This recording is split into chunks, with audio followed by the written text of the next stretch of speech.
Toma de presión arterial, método auscultativo en un paciente en posición sentado.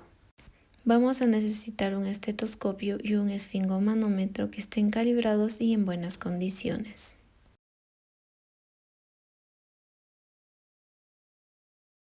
El paciente tiene que descansar 5 minutos antes de la toma, darle un trato cordial y hacer un test para saber si el paciente ha consumido sustancias estimulantes.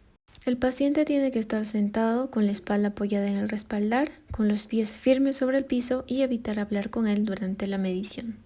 Posicionamos el brazo a la altura del corazón, apoyándolo sobre una mesa totalmente relajado con una ropa holgada y después palpamos a la arteria braquial.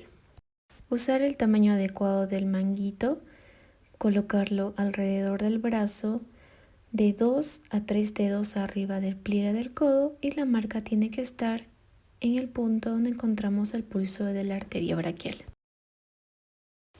Empezamos a insuflar con la bombilla de 10 en 10 hasta los 30 o 40 milímetros de mercurio por arriba del nivel palpatorio y al mismo tiempo palpamos la arteria radial y observamos la manecilla del manómetro.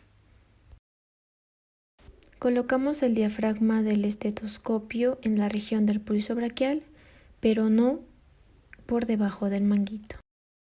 Empezamos a desinsuflar aperturando la válvula a una velocidad en el que la manecilla del manómetro descienda de 2 en 2 milímetros de mercurio por segundo.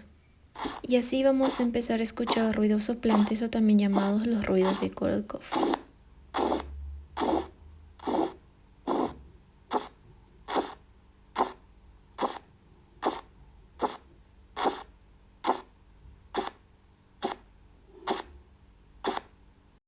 Finalmente registramos la fecha, el nombre del paciente, la hora y los datos de la presión arterial que hemos identificado.